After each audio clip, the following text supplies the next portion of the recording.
Y con esta asombrosa música tan especial que nos pasaba directamente nuestro querido compañero Nacho Ares, un fan de Jean-Michel Jarre, de los que ya no quedan, auténtico pata negra.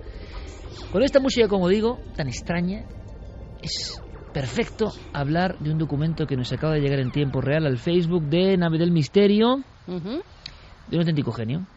Yo sé que me va a pegar una paliza cuando me vea porque no le gusta que diga esto. No le gusta nada. Es a la vez y eso marca. Es nuestro amigo Sergio Fernández de Pinedo, el hombre de la imagen del programa Cuarto Milenio, y que acaba de mandarnos un documento que nos ha hecho dar un brinco, ¿no?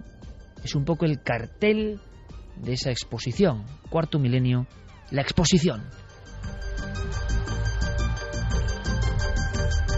Me estoy imaginando esta música, voy a decir a Noel Calero, llévate ya tus aparatos y ponemos esta música, y ver la figura del Mothman. Ver la figura del Mothman que está en Point Pleasant, Virginia, el lugar donde apareció esta especie de sombra de extraña profecía, este ser que llegó a la pantalla protagonizando aquella película por Richard Gere, este icono del misterio mundial, lo tenemos en Cuarto Milenio, porque ha estado con nosotros como figura, como escultura. Ahora esa escultura emergerá del inmenso almacén del maestro Juan Villa y se pondrá durante 3 días en ese lugar.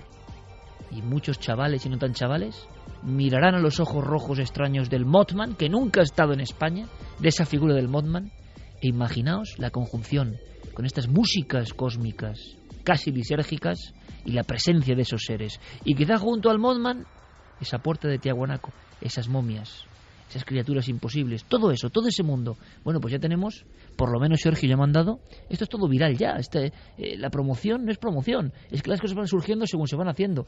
Aquí Sergio está creando toda esa información y está llegando ya a las redes. Los carteles de la exposición, repetimos por supuesto, porque es de verdad un sueño para todos nosotros y espero que nos apoyéis. Pues sí, el sitio es Hortaleza 63, es el Colegio de Arquitectos. El Mothman ha viajado desde Point Pleasant hasta la calle Hortaleza. Haciendo escala en Valladolid. Va a estar allí. Ya hay personas que están opinando en las redes sociales cuál es su pieza favorita y cuál quieren que esté en la exposición. Oye, como muchas piezas están hechas a escala real.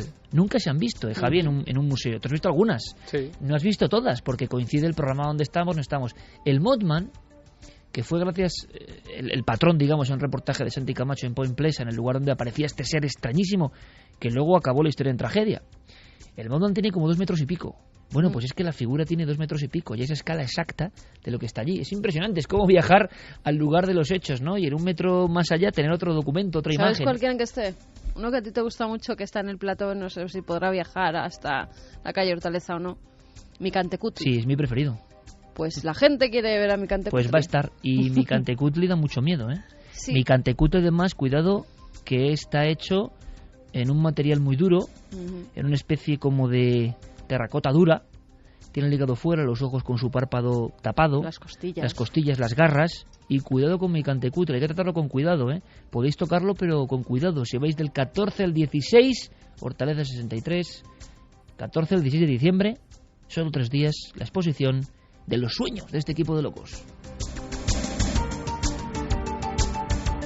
Ya están diciendo que a ver si es una exposición itinerante, que mucha gente ojalá que no puede venir en esas libre fechas. Y gratuita, ojo, importante, sí, es libre gratuita. y gratuita. Y a lo mejor, y yo sé que me lo van a permitir, pero es así, estamos muy emocionados, y a lo mejor el mejor regalo que alguien milenario puede desear para su chica, para su chico, para su amigo, para su hijo, un regalo único, algo especial, se puede encontrar allí, por vez primera, regalo perfecto para Navidades milenarias. Nunca lo hemos hecho y quizá lleguemos a tiempo y todo ese mundo extraño esté ahí. Ojalá. Mira, hay personas como Anabel que ganaron el famoso sorteo que hicimos sobre grandes enigmas en Milenio 3. ¿Te acuerdas de la placa? Sí. La placa que sacamos en Cuarto Milenio, que era la reproducción de la que llevaba nuestro mensaje por todo el universo. Esa no puede estar, por ejemplo, porque dice, ya... bueno, está firmada por todos vosotros, incluso por Merlín, nuestro perro.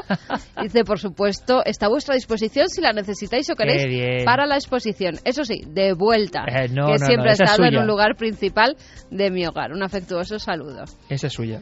Te van a dar muchas collejas y muchas broncas que estamos por haber querido dejar Milenio 3.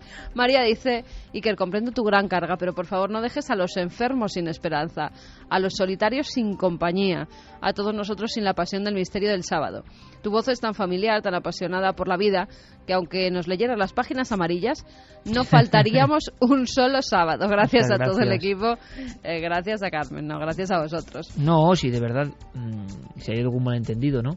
Simplemente es que nosotros en la vida siempre hemos hecho las cosas de corazón, y no es que yo no quiera hacer Milenio 3, ni muchísimo menos. Aquí estoy pasándomelo absolutamente genial. Sin embargo, las vidas a veces tienen diversas trayectorias, ¿no? Y hay momentos en que uno, lo que sí no pone en juego jamás es el crédito de su audiencia, y hay que hacer las cosas lo mejor que uno puede, y nunca, como yo detecto en mucha gente, por aferrarse a un sitio, ¿no? He sido nómada toda mi vida, absolutamente toda mi vida, he volado libre. Entonces estás en los sitios porque estás muy a gusto, estás a tope y estás feliz. Y siempre lo he estado. Pero hay momentos en que uno puede pensar, oye, igual ya llevamos mucho tiempo, ¿no? Igual va a quedar un bonito recuerdo de esta aventura si paramos justo en este momento, ¿no? Lo que no vamos a hacer nunca es cansaros, es estar por tener un reconocimiento público y hacerlo sin alma, porque no somos así, ni vosotros os merecéis eso, ¿no? Y como eso es lo que se estila muchas veces, el estar en los sitios por estar, el estar por aparentar, el estar por tener un lugar, el estar por tener cierto poder, y no va nada de eso con nosotros, pues llegó ese momento en verano de mucho trabajo, de reflexión, y yo lo pensé sinceramente, sí, no lo puedo negar, lo pensé y lo decidí incluso, pero tampoco me siento mal diciéndolo a mis amigos y amigas, ¿no? Es porque lo decidí porque os considero muy importantes, y porque a mí no me vale contar las cosas ni hacer un programa de cualquier forma. Por estar no, hay que hacerlo, como decía Javier Sierra, con auténtico alma. Nos decían también: no nos des estos sustos, cuando allá por el 2001 comencé una nueva vida junto a la mujer de mi vida, valga la redundancia. Os conocimos y desde entonces os hemos seguido en todo: radio, televisión, libros, colecciones. Sois parte de nuestra familia. Incluso nuestro peque de 7 años se queda los domingos por la noche para veros. Así que nos negamos a quedarnos huérfanos, y menos en estos tiempos que corren, en los que la integridad y el buen hacer son tan escasos. Resiste, coge fuerzas. Estoy seguro que de alguna forma muchos como nosotros te las haremos llegar. Un abrazo enorme para toda la familia. Eso siempre ha estado ahí, ¿eh? Desde Turín, Marco nos escribe, dice: cuando escuché que te planteaste dejarlo, me dio un sopetón. La voz de vuestra familia de la nave es algo tan conocido que es parte de mi vida. Os escucho a través del podcast mientras trabajo y os veo a través de 4 a la carta.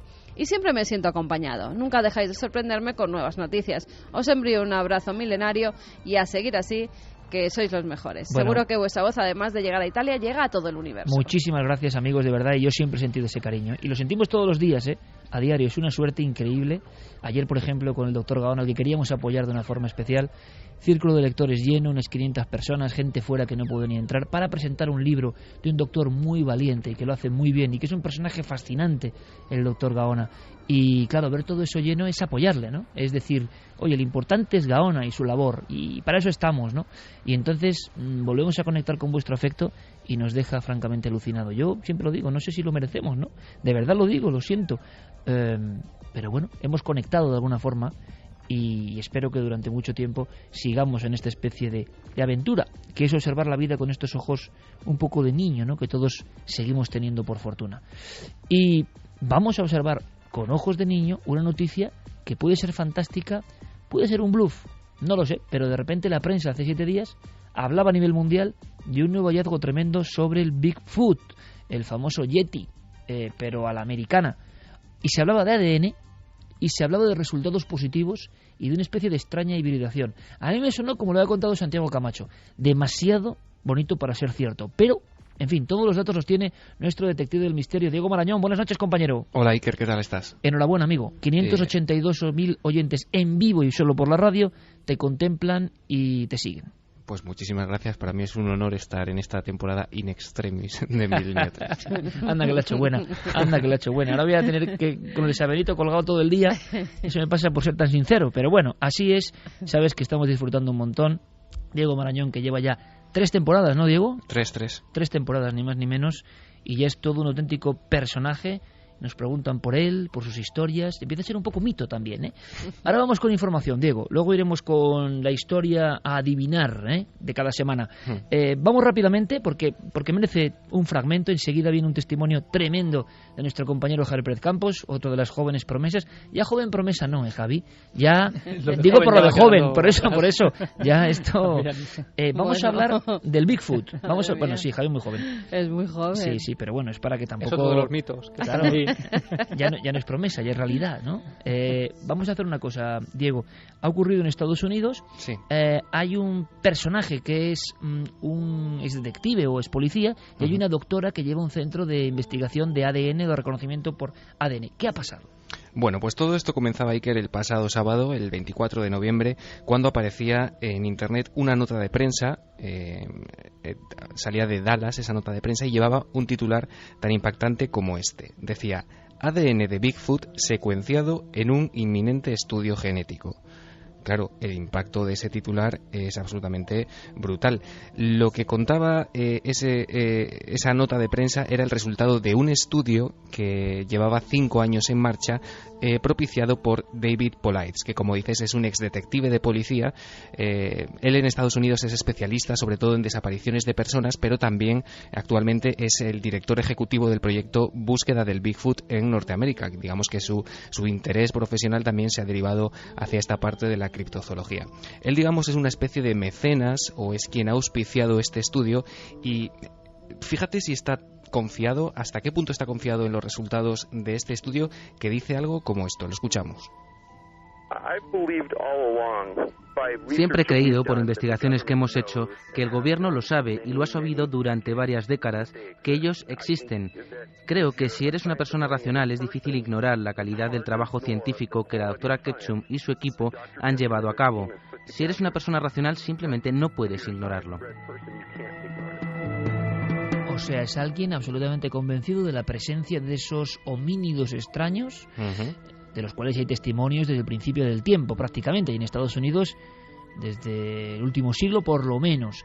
Vale, pero aquí el elemento, digamos, diferenciador, el que hace que se catapulte hacia los medios informativos de todo el globo, es esa doctora Ketchum. Efectivamente. Que...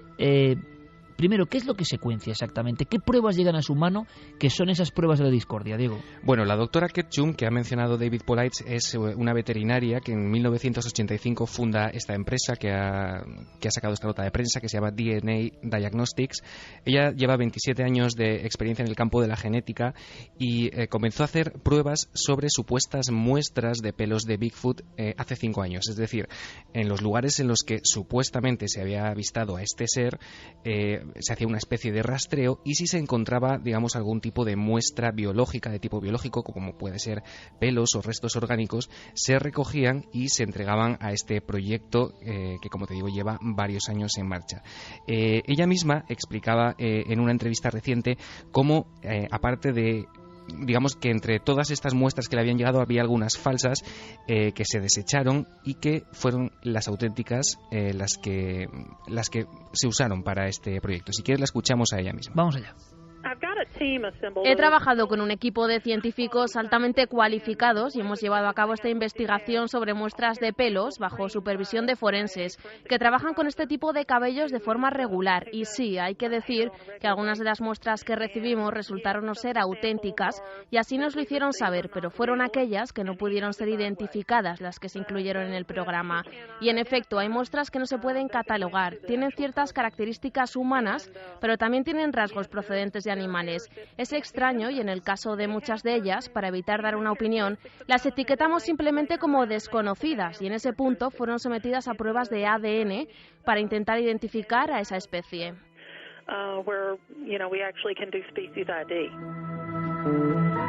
Bueno, y suelta la bomba, Diego. Claro. Una muestra no identificada porque es algo que no se parece a nada. Sin embargo, luego juegan un poco al despiste.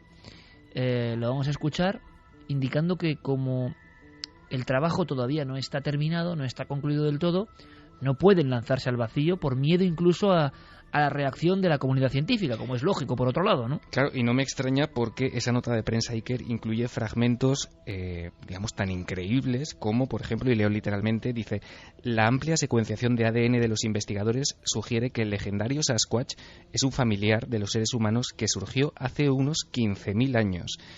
Nuestro estudio ha secuenciado 20 genomas y podemos decir que el Sasquatch de América del Norte es una especie de híbrido, el resultado de los machos de una especie desconocida emparejados con hembras de Homo sapiens. Claro, imagínate. Esto es mucho decir, ¿eh? Efectivamente, el estudio, pues francamente, no ha salido, supongo que porque demostrar estas afirmaciones no es fácil, desde luego. El impacto en determinados círculos, Iker, de esta noticia ha sido brutal. Por ejemplo, Whitley Strieber, que es el famosísimo, celebérrimo supuesto contactado y escritor de gran éxito de bestsellers como Comunión, publicaba al día siguiente un artículo suyo que decía, y empezaba, bueno, el artículo es épico, te diré, tiene un tono que parece, yo te lo comentaba por mail, que parecía la investidura del presidente de los Estados Unidos. Es para leerlo, de verdad, poco a poco. Bueno, la verdad es que en ese artículo Whitley Strieber mezclaba conceptos tan variados como, lo tengo aquí anotado, aparece Cristo, los templarios, Göbekli Tepe, las cuevas prehistóricas en España. ¿Qué? Aparece, sí, te lo aseguro. Göbekli Tepe y las cuevas prehistóricas en España. Sí, él, digamos que echa mano de un montón de conceptos. Aparece el tarot de Marsella, el Génesis, aparece Dreamland, o sea, bueno... Como diría Santiago Camacho, terrible sopicaldo o tortilla paisana conceptual. Efectivamente. Sí, ese artículo suyo comienza con una frase tan escueta como brutal, que es: algo muy profundo ha ocurrido. Y tan profundo porque, en fin, esta doctora de la que estamos hablando, Melba Ketchum, no se atreve todavía a dar todos los detalles de este estudio porque, como te digo, es bastante difícil demostrar todo esto que nos están contando. Ella, digamos que se cura en salud antes de soltarla libre. Si quieres también lo escuchamos. Digamos que tenemos algunas pruebas abrumadoras, pero no vamos a adelantar mucho hasta que lo publiquemos, porque no queremos que los escépticos puedan cuestionar lo que estamos haciendo. Trabajamos como lo haría un forense. Se publicará un estudio en una revista científica, ya que es el único modo correcto de hacerlo. Y además queremos volver a comprobar los resultados por parte de fuentes independientes. Estamos en ello.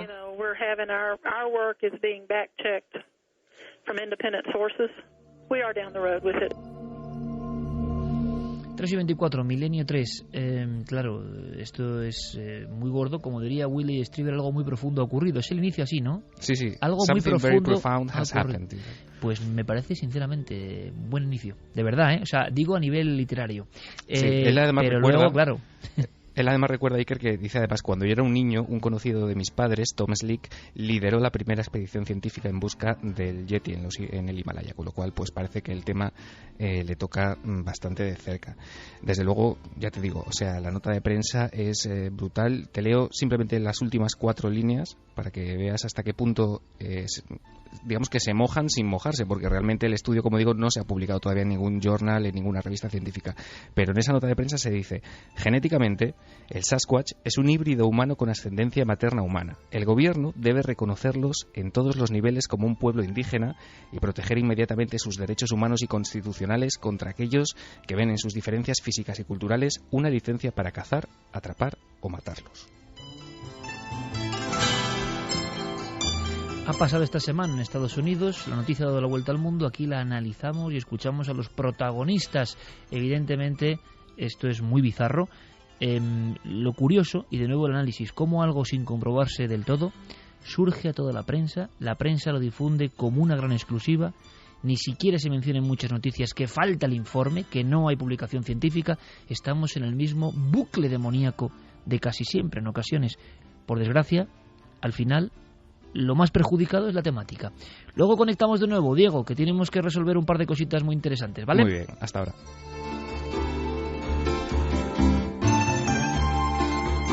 Alan Parsons sonando gracias a Noel Calero.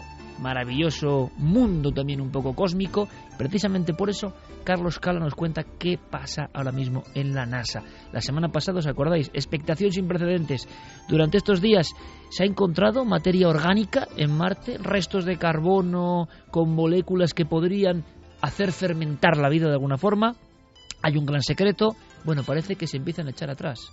¿Están presionando a los que se fueron de la lengua demasiado pronto? ¿Qué está ocurriendo? ¿Conspiración? ¿Verdad? ¿No había nada?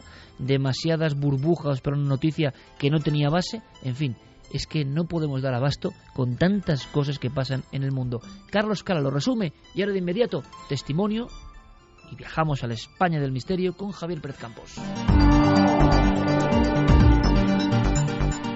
La NASA da marcha atrás, o eso parece, tras la expectación levantada la semana pasada por las declaraciones de John Grotzinger, responsable científico del Mars Curiosity, respecto a que habían hallado algo en Marte que iba a cambiar los libros de historia.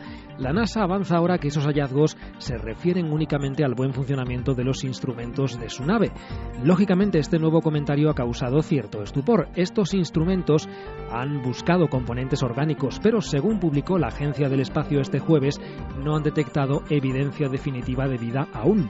Saldremos de dudas mañana lunes, cuando el equipo de la Curiosity dé los resultados completos en una rueda de prensa en la reunión de otoño de la Unión Geofísica Americana.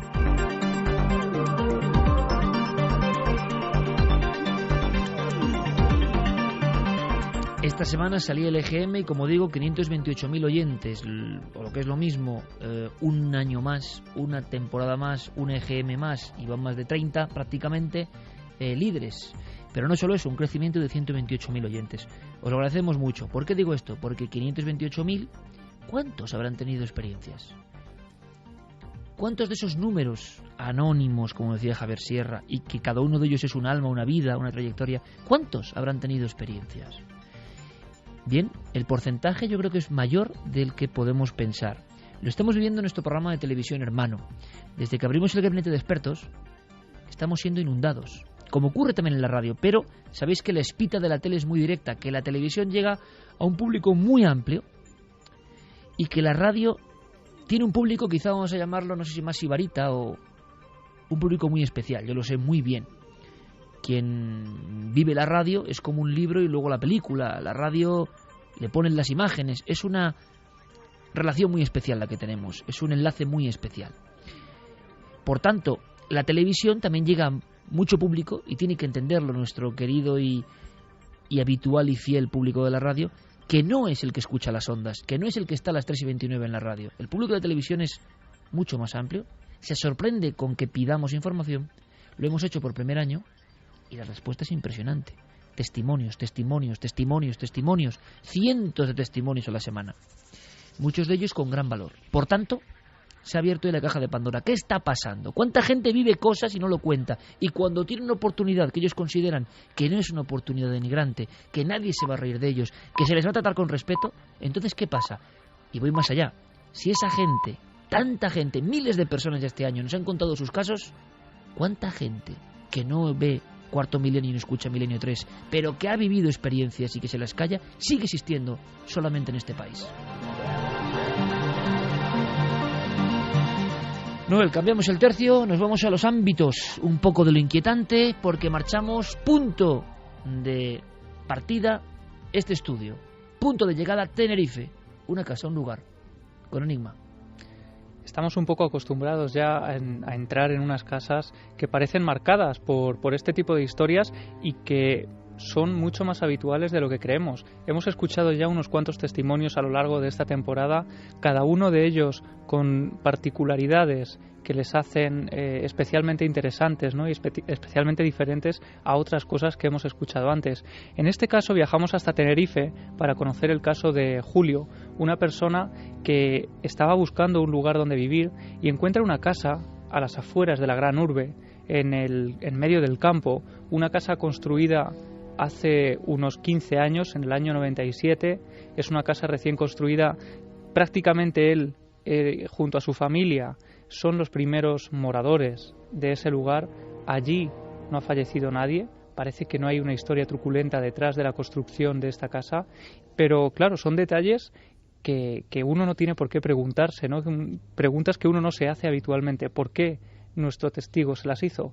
Pues porque al poco de llegar allí empiezan a vivir cosas que desde luego se escapan a la lógica.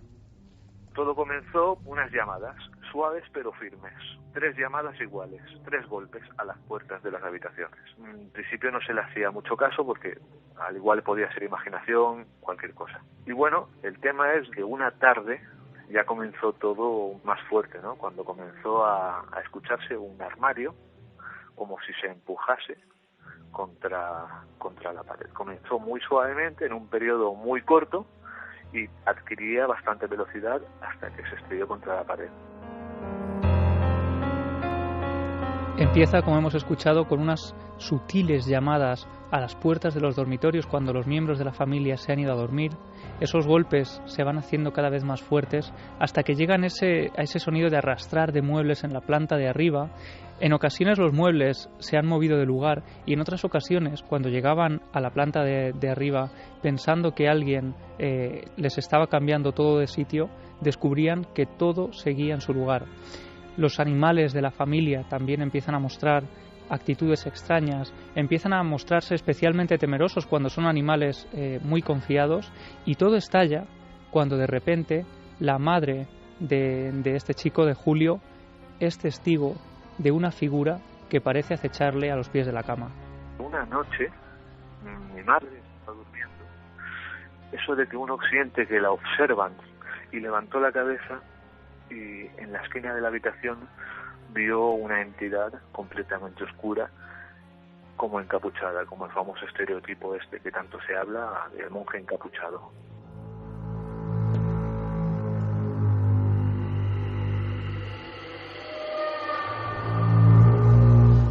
Una vez más, la figura de la sombra, el prototipo casi del mal, ¿no? Estamos acostumbrados a ver este tipo de encuentros que a veces tienen relación con lo más oscuro. Yo he pensado alguna vez, Javi, incluso, si me permites, y estoy como toda la audiencia, ¿verdad?, siguiendo tu alardiana forma, ¿no? Y luego contaremos por qué, porque es todo un estilo, de contar las cosas muy propio, y estamos metidos un poco en el tema, con cierta asepsia además, ahí están los datos.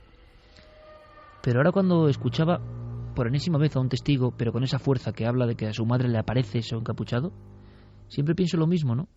Nos puede parecer algo de ahora, pero por algo, por ejemplo, la muerte en las danzas macabras del medievo, la muerte es un ser, un arquetipo con una calavera, un esqueleto, el cuerpo descarnado, que va con una capa y que tiene la capucha. Con el paso de los siglos, en ocasiones, y a veces la guadaña, con el paso de los siglos, ese arquetipo, esa imagen, esa figura, y se puede ver en la historia del arte, la capucha empieza a ser más grande y la sombra que cae sobre la calavera es más grande. Cuando en un principio la calavera a veces iba descarnada y era una especie como de hábito sin capucha. La capucha empieza a proyectar sombras sobre la calavera. Hacia el siglo XV y XVI son célebres las danzas macabras, incluso en España, donde la capucha ya es negra y no hay calavera. Uno sabe que está la calavera, pero ya solo hay un traje negro. Ese traje de negro, de alguna forma, o está en nuestro ADN, o está en los recuerdos de nuestros antepasados, o está en los terrores comunes como especie, pero lo que es innegable es que mucha gente cree que se aparece incluso a los pies de la propia cama.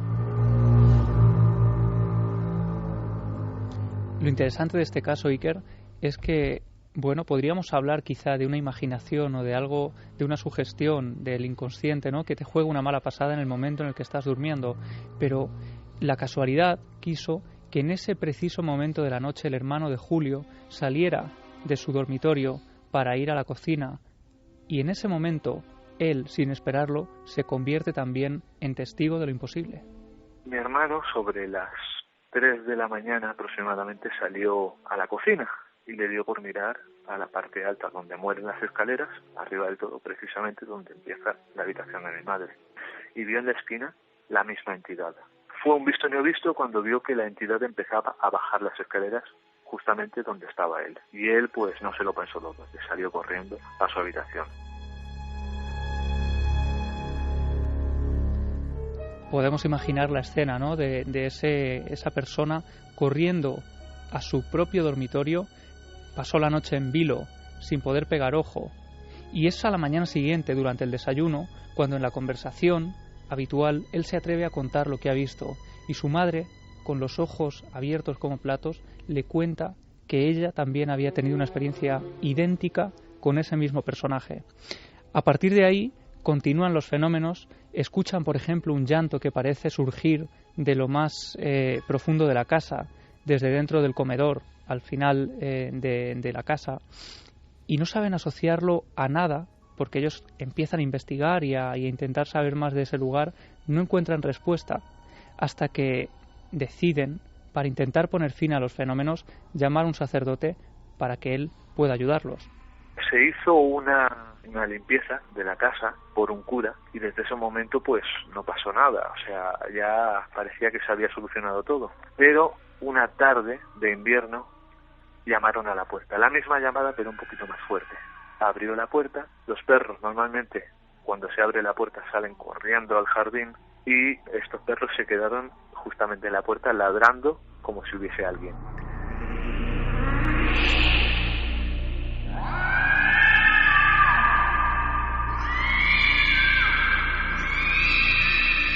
Sintonía, por cierto, en fin, así es Noel Calero, de un disco homenaje a Edgar Allan Poe, El gato negro, claro. Y no podía venir más a cuento, porque estamos hablando de esos animales.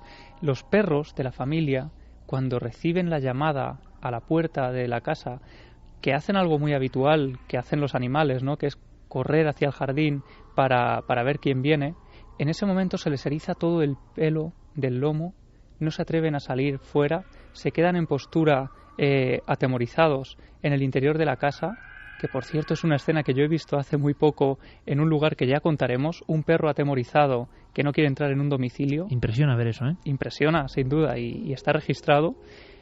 Y en ese momento la madre decide abrir la puerta pensando que es alguien conocido. Y a partir de ahí, cuando los fenómenos creían que ya habían remitido, parece que vuelven a despertar.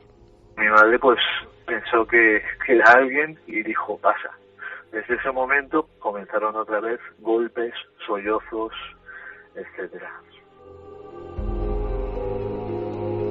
Regresan esos fenómenos. Parece que solo había pasado unos meses desde que se bendijo la casa hasta que vuelven a empezar, precisamente con esa llamada a la puerta, con esa llamada casi fantasma, ¿no? Porque cuando abren allí no hay absolutamente nadie.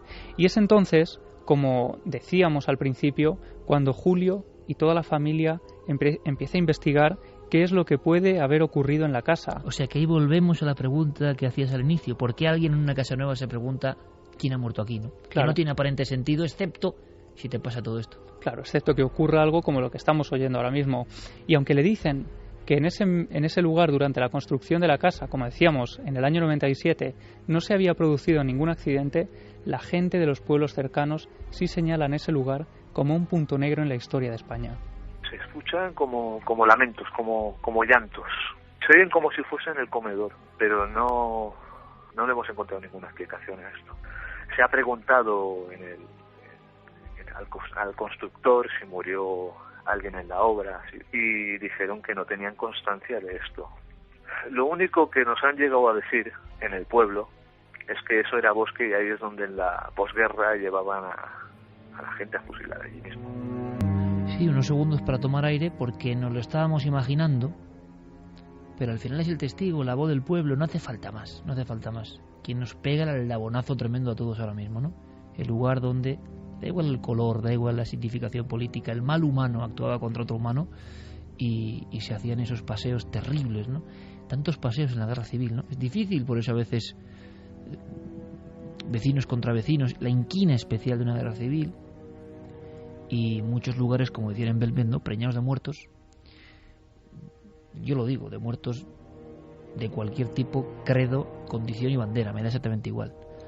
Y bañando con su sangre los caminos y los lugares que quedan ya marcados, ¿no? Precisamente ahí la constructora hizo las casas. Vaya caso, vaya historia. Estaba viendo un poco, fíjate en imagen, esas fotos terribles, ¿no? No sé si auténticas o no, pero que a mí desde luego me marcaron de niño tremendamente. Las fotos del fantasma de Le Prieure, ese caso donde una mujer sin nombre en el libro de Robert Touquet, Medio ni fantasmas, define, pero con unas galas blanquecinas, una especie de fraile famélico que se le aparece, cuya cara está ensombrecida por la sombra de la propia capucha o hábito, y solo oye un lamento de alguien triste, y el terror de ella con el respaldo de la cama pegada a los omoplatos, aterrorizada la mujer viendo que se aparece aquella figura y que se arrodilla y se postra en cierto momento. Y es todo un lamento. Ella cree escuchar algo así como: que Dios se apiade de mi pobre alma. Un día os contaremos el porqué de lo alardiano, que es todo un estilo, ¿no? Es todo un estilo. Ha encontrado Javier Pérez Campos, que es uno de sus ídolos es Alardo Prats, un gran periodista, seguramente tan solo Javier lo recuerda prácticamente, ¿no? Y algunos otros como yo mismo, que valoramos el trabajo de los pioneros. Es un estilo que él también adapta, y hace poco se ha encontrado el libro original de Alardo Prats, que es un tesoro. A ver si en futuras exposiciones, Javier, podemos llevar estos tesoros literarios y exponerlos. Me encantaría, en un lugar como la exposición, las joyas, los libros, para que la gente los pueda ver, ¿no? Tanto trabajo de tanta gente, tantos maestros importantísimos. Pues yo creo que son joyas auténticas, y además toparse con una de ellas casi de forma inesperada, pues es como lo que yo digo, ¿no? Los libros lo encuentran a uno. Y le leen a uno. Sí, yo descubrí a Alardo Prats en esos recortes míticos de La Libertad, y a raíz de ahí, tirando del hilo porque me pareció un estilo magnífico, llegué a ese libro del año 1929, nada más y nada menos, y con una portada que no se ha hecho nada igual hasta hoy. Pues yo te digo que Alardo Prats, desde algún lugar seguramente, estaría muy contento de ver que uno de sus pupilos en el tiempo ha hecho un libro fantástico como el que tú has hecho ahora, Javier, En busca de lo imposible. Estaría muy contento, estoy seguro.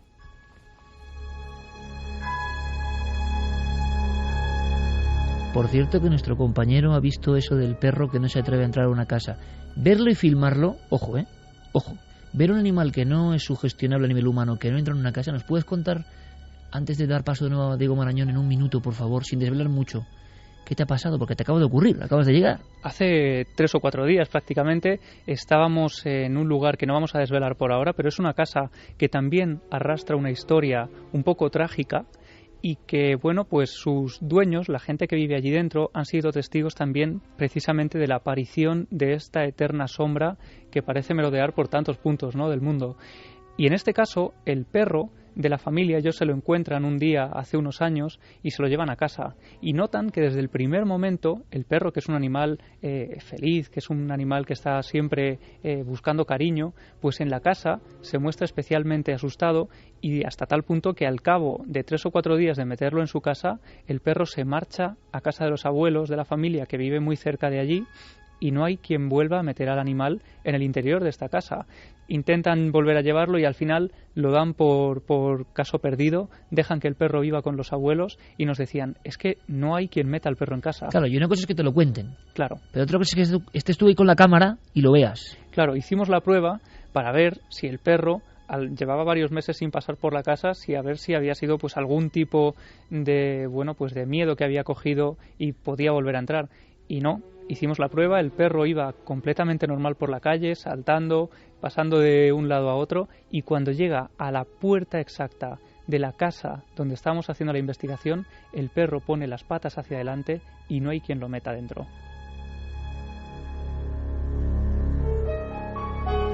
¿Cómo nos ponemos alerta, verdad, cuando uno de nuestros perros siente algo raro? Sí. También hay una ellos ven algo, y nosotros, por rebote, creemos en lo que ellos ven.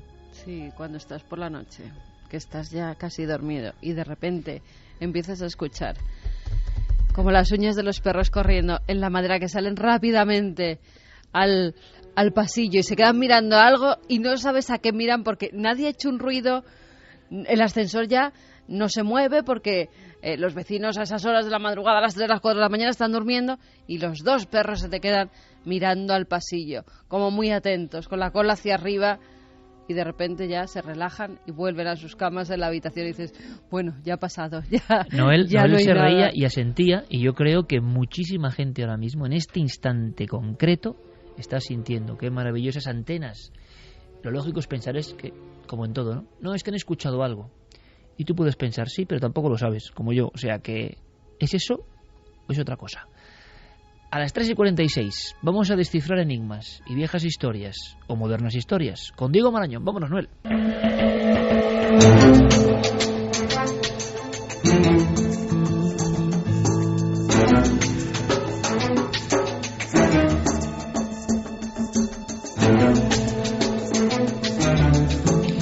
La semana pasada, Diego Marañón, ¿cuánto tiempo? Buenas noches. Hola, ¿qué tal? Aquí seguimos. Yo, fíjate, recordé muchas pesadillas gracias a ti, amigo. Ay, sí. Sí, porque eso de los lugares ambulantes y es que yo creo que, no sé, me impresionó mucho algún primer viaje de esos en el trenecillo donde aparecían las figuras.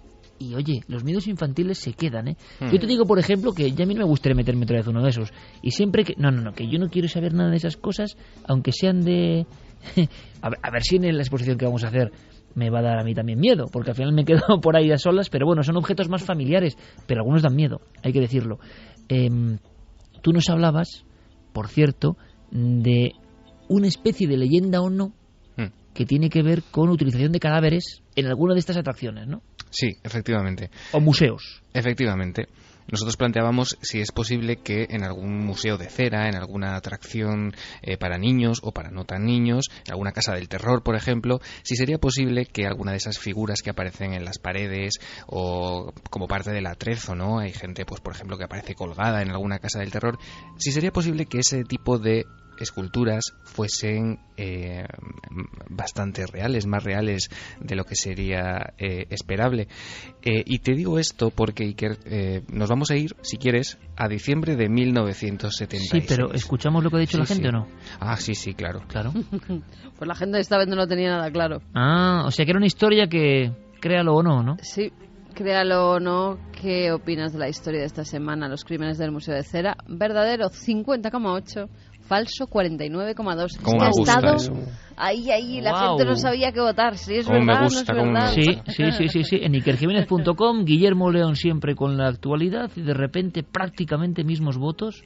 La balanza igualada, Diego. Eso es que es una buena historia, ¿eh? Me gusta mucho más que haya empate a que se equivoquen, te diré. Claro, hombre, lógicamente. Y bueno, pero gana por un poco el verdadero, ¿no? Gana por un poco el verdadero, 50,8. Venga, resolvemos. Pues efectivamente, diciembre de 1976. Ya no me monto en uno de esos en la vida, vamos.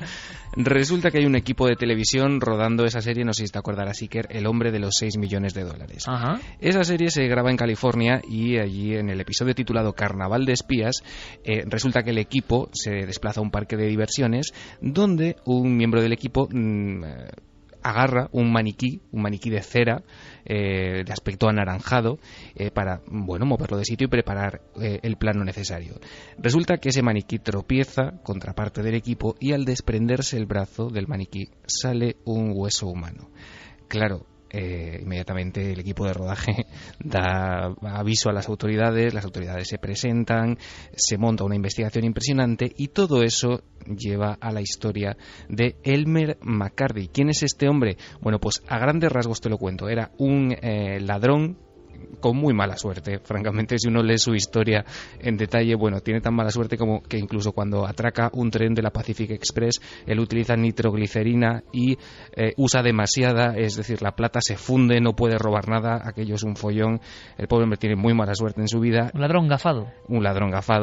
Al final, en uno de sus tiroteos la policía lo acorrala, lo acribilla, y como nadie reclama el cuerpo de este pobre hombre, el dueño de la funeraria de Oklahoma, donde tiene lugar el tiroteo, se hace cargo. El embalsamador utiliza demasiado arsénico, termina momificando el cadáver, y durante las siguientes 2 décadas se mueve de lugar en lugar, lo adquiere una empresa de espectáculos, lo hacen pasar por gente que no es, se utiliza para hacer cartelería de películas, llega a un museo de cera, en fin, y al final acaba en este parque de atracciones. Él lo representan como un hombre que está colgado, curiosamente, y en fin, lo que había allí no era un maniquí, no era nada de plástico ni de cera, sino un cadáver absolutamente real.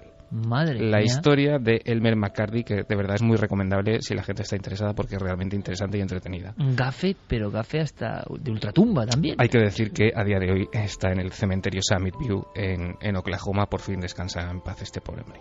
¿Cuántas cosas entonces habrá en algunos parques de estos extraños? ¿Retazos de la siguiente historia? ¿La lanzamos ahí, Diego?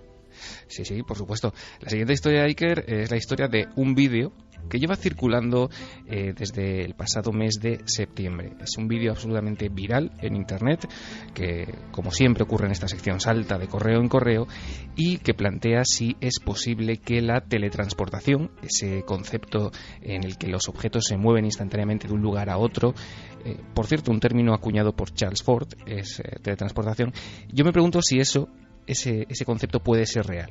Oficialmente no lo es, pero ¿y si se estuviesen haciendo experimentos y se estuviesen consiguiendo resultados con éxito en algunas partes del mundo? Bueno, en ese vídeo que sometemos a juicio esta semana, vemos la filmación de una cámara de seguridad en las calles de China.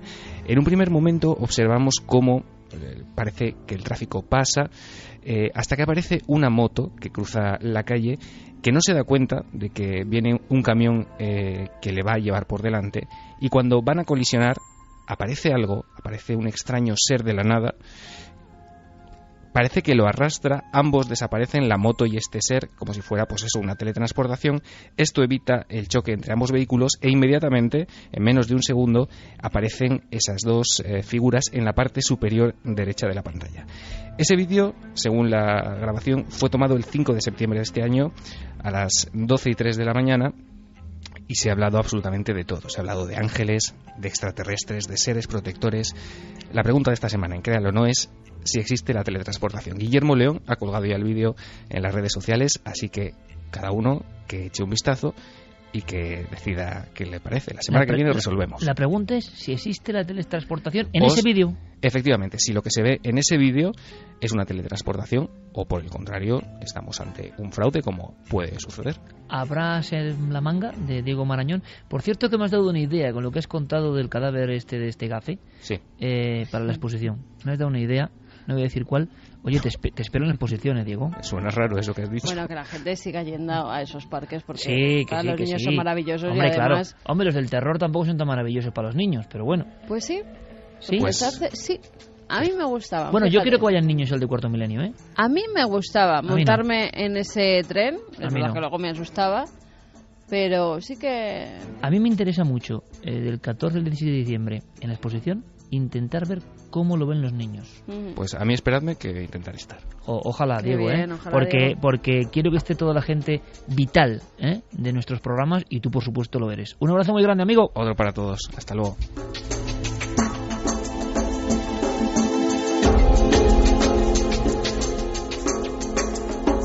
Ana desde Asturias nos decía: no creo en exorcismos, pero cada vez que escucho intervenciones como las de esta noche me entra la duda.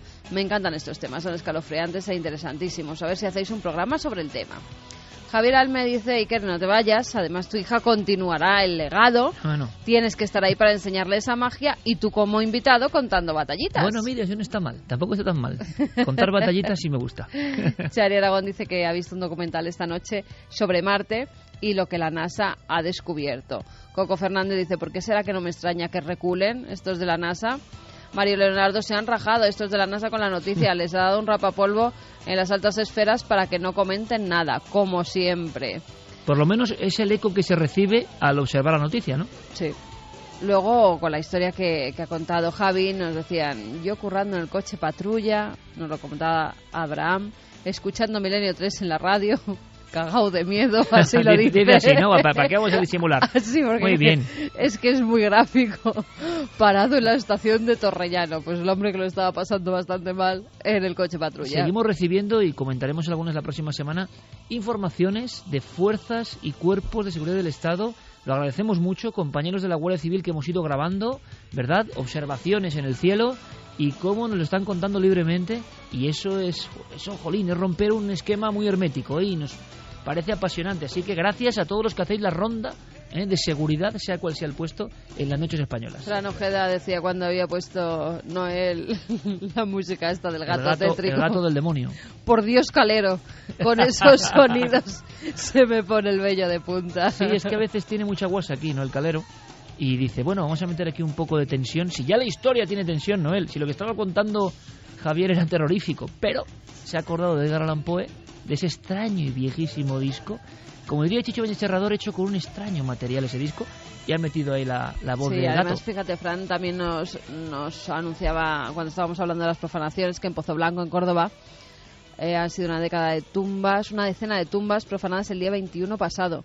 Robaron los nombres y las fechas de fallecimiento, además de abrir todos los ataúdes, y faltan huesos también. Pues hemos estado cerquísima. En Pozo Blanco. Una persona que conoce mucho el tema, que ha estado en Pozo Blanco además hace unos días, el maestro pues el día Andrada. 21. O sea que sí, le preguntaremos. Nuestro querido amigo el día 21, López Andrada. Pues fíjate que ha habido una cosa muy bonita, una escena, ¿no? Cuando Carmen da el dato, como un resorte, Javier con una mano abre la agenda y con la otra va apuntando. Sí. Eso es de reportero. Hay que estar al cabo de la calle y vamos a ver si tiene alguna relación o no tiene ninguna. Y yo creo que nuestra audiencia debería de escribir novelas, porque dice, ¿y si utilizaran esos huesos, esas profanaciones? Nos lo decía Jaume, José María y Ángel, parece como un nuevo Frankenstein, y que quieran crear un nuevo Jesús. Bueno, eso es de novela un poco macabra, ¿no? Navidad macabra, esperemos que no, ¿eh? Preferimos la Navidad luminosa, ¿eh? Cada uno se cree lo que quiera, pero nos gusta mucho la Navidad y que está ya aquí, prácticamente, parece mentira, ¿no? En fin, ha sido un programa que lo hemos pasado muy bien, gracias por esas muestras de afecto a través del EGM y sobre todo por las muestras a flor de piel, que son las que nos llegan más adentro. Y la fuerza que nos dan. También, por supuesto. Y que estamos muy contentos de estar aquí y que la próxima semana habrá mucha más información. Que seáis muy felices en estos 7 días. Noel, gracias. Fermín, gracias. Javier, gracias. Gracias. Hasta mañana. Hasta Carmen. mañana nos vemos. Porque hay tema interesante mañana en Cuarto Milenio. Sí. Me da a mí que va a haber un debate que, hombre, yo espero que no llegue la sangre al río. Ni quiero, pero me da a mí que va a ser imposible. Milenio 3 se puede hablar de cosas, por ejemplo, que directamente es verdad. Va a haber un espacio en la exposición. Claro, vamos a dar todos los datos. Por ejemplo, una de las siniestras máquinas de matar, cuenta la leyenda que fue una que se llamó la Dama de Nuremberg o Doncella de Hierro. Era una especie de sarcófago que tenemos reproducido. La cara a veces era, para mayor contraste terrible, la de la Virgen María con unos pinchos.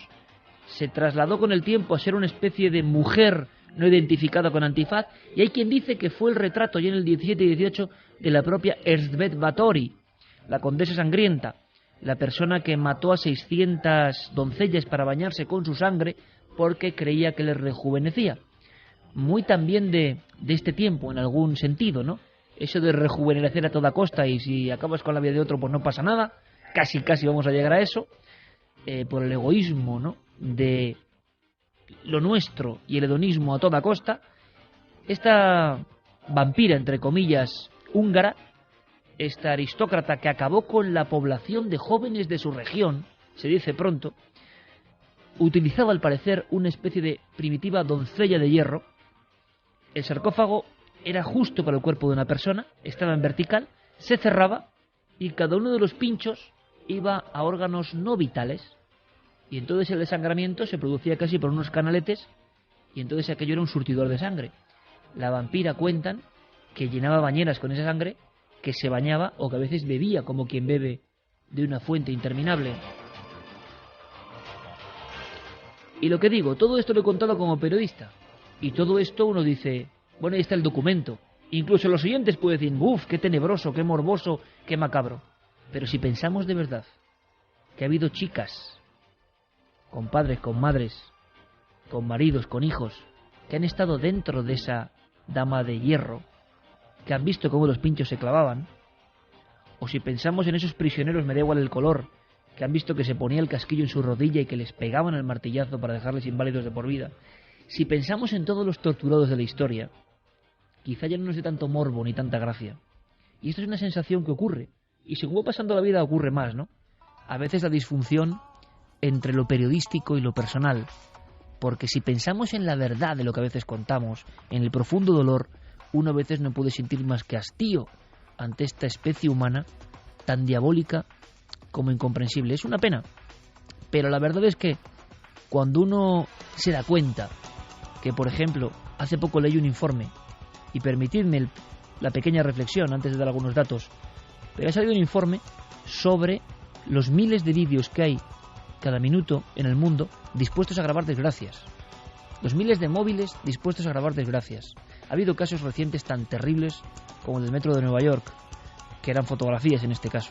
Personas que antes de ayudar prefieren hacer una foto a alguien que está a punto de ser atropellado, por ejemplo. Personas que están con el móvil pendientes de si alguien tiene un accidente. Y en España también pasa. A ese nivel de absurdez hemos llegado. A ese nivel de borriquez mental hemos llegado. Y nos sentimos orgullosos. Y se pasan los vídeos para hacerse risas. A eso hemos llegado. El prodigioso ser humano, que sobre todo en el pasado hizo cosas tan grandes, a eso hemos llegado. Y me dirán, hombre, en la red también está todo lo bueno. Hombre, y tanto que está todo lo bueno. Hay posibilidades mágicas. Hay cosas que nunca hubiésemos soñado. Cuando yo era niño nunca hubiese soñado contar la información que hay ahí a un golpe de clic. ¿Cuántos niños, cuántas niñas, cuántas personas con vocación pueden hacer realidad sus sueños a golpe de ratón si se lo proponen? ¿Cuántas posibilidades para emprendedores? ¿Cuánta capacidad para informarse, para instruirse? Por eso precisamente a mí me revienta y a mí me sobrecoge, más que ningún relato que contemos aquí, que precisamente por cada una de esas páginas que destila amor, que destila comprensión, que destila buenas acciones, que destila solidaridad, que las hay, por cada una de esas hay 100 de las otras. Y uno no entiende ni dónde estamos ni en qué país vivimos. Y permitidme que lo diga, porque ha salido un informe que hablaba de eso, ¿no? La cantidad de dispositivos, hacía un cálculo, iba a decir una palabrota ahora mismo, pero haciendo el canelo, grabando a ver si la gracia es quien se da un tortazo, ¿no? Eso está muy bien.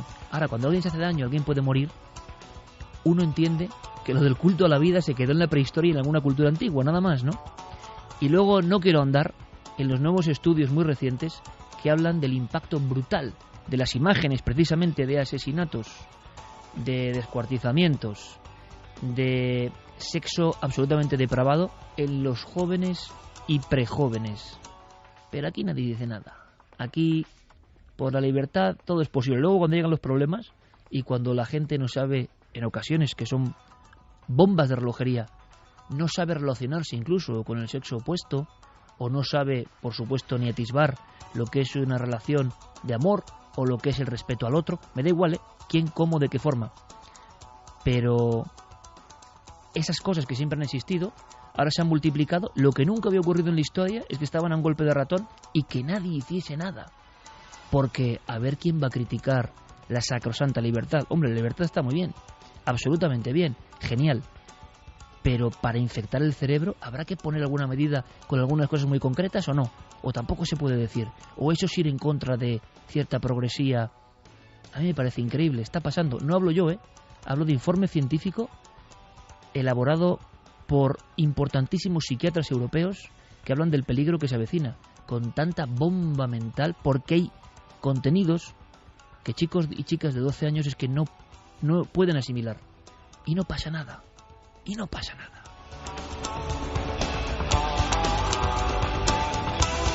Por eso a veces remar en sentido contrario, intentar inspirar otras cosas, intentar crear mundos de fantasía, de emoción, de búsqueda, de aprendizaje. Eso, ahora, cuando hablamos del alma, cuando hablamos de lo trascendente, entonces cuando nos intentan dar palos. Está pasando todo esto que os cuento y lo que está prohibido es hablar de cosas como que hay cosas más allá. Eso sí que no se puede. Y como ya me he despachado a gusto, vamos con los datos de la exposición. Pero es que son dos informes que han surgido. Iba a hacer el comentario en la televisión, pero mira, me adelanto y lo hago ya aquí y ya no lo hago en la televisión, porque me parece indignante. Sobre todo con, ojo, lo digo, una de las herramientas más mágicas que el hombre ha tenido a su alcance para su desarrollo y evolución, que es la red. Bien empleada, mágico, incomprensible e incomparable en muchos aspectos. ¿Por qué lo convertimos en basura? Es increíble. Los culpables, cada uno de nosotros. Pero es increíble y está pasando. Y también sé que hay mucha gente positiva, desde luego. ¿Qué ha pasado esta misma semana con lo de la enfermera? No, es que es un mundo donde el acoso por las redes sociales ha hecho que al final lo que era una broma, que yo cada vez es que esas bromas que no las entiendo, ese humor que no entiendo, hacerse pasar por alguien para... No lo entiendo, y se hace en todos los países del mundo, y cada vez es menos comprensible, porque ya ha habido varias cosas malas que han sucedido precisamente por esto, que sí, que algunos pueden hacer mucha gracia hacerse pasar por alguien y que se rían porque sí, es muy gracioso, y que nos imiten, y que está muy bien, que hasta cierto límite, pero cuando ya empieza a haber suicidios por un acoso mediático y por un acoso a través de las redes sociales, pues oye, hay que tener un poquito de cuidado, ¿no? Que esos humoristas tan graciosos se planteen a quién pueden hacer daño. Hay muchas personas que piensen en un fin del mundo como una catástrofe que mide el 2012, que va a pasar, que va a ocurrir, lo dijo Nostradamus, viene un asteroide, y no se dan cuenta que el peor fin del mundo es el que cada uno de nosotros podemos llevar dentro, ¿no? La degradación absoluta, ojo, no tiene tanto delito si uno no tiene posibilidades de desarrollo. Si uno nacido tiene delito, porque hay gente que sale, pero en un estado de absoluta pobreza moral a su alrededor, no sé cómo decirlo, sin recursos de nada, lo tiene muy difícil para salir. Pero ahora que cada individuo del mundo occidental, no todo el mundo, por desgracia, tiene posibilidades, ¿no? O bastantes posibilidades, por lo menos de instruirse, parece que, claro, es más fácil la degradación. Yo no entiendo esa capacidad, por ejemplo, de reírse del mal ajeno, es que nunca lo he entendido. Y me pueden llamar, no sé si puritano o qué, qué pasado de moda estás. No acabo de entenderlo. Con una herramienta tan prodigiosa. ¿Por qué es noticia? Porque esta semana coincidían los dos informes. Es curioso. Ese que habla de la bomba de relojería que suponen los contenidos degradantes en mentes que lo saben los neurofisiólogos, no yo, oiga, de cómo se prepara el cerebro y para qué está el cerebro. Muchos de los miedos, muchos de los traumas, muchos asesinos en serie. Luego se ha sabido que por supuesto que son culpables y son gente malvada, pero que en su infancia habían sufrido impactos durísimos de cosas, que les habían marcado, y que lo que nos marca en la infancia es fundamental. Bueno, pues está marcando la infancia sola de una forma tremenda, con una especie de cuestión lúdica, y aquí nadie hace nada. Y por supuesto que Internet, además, yo pienso que tiene que gozar de esa libertad que es la que la hace mágica también. No se pueden censurar contenidos, pero para los niños es un debate brutal. Bueno, pues es un debate que poca gente tiene. Sí que hay personas que intentan, no sé, hacer algo, pero está la cosa muy difícil, y el informe es médico y psiquiátrico, repito, y el otro, ese, miles de móviles buscando no una buena historia, no aprender algo, no, buscar el tropiezo, y si es accidente mortal mejor. Me deja alucinado, aunque sé que por fortuna, por ejemplo, los milenarios son gente que la inmensa mayoría, si no todos, hacen un uso de la red maravilloso, porque muchas veces son ellos, tengo que decirlo y no es peloteo, los que nos dan pistas, los que nos dan claves, los que nosotros contamos una cosa y gracias a Internet nos dan un dato que nos faltaba, y eso también hay que decirlo. Datos de esa exposición, Carmen. Pues exposición que va a estar abierta al público el viernes 14, el sábado 15 y el domingo 16 de este mes de diciembre. Va a ser en la calle Hortaleza 63. Es entrada libre y completamente gratuita.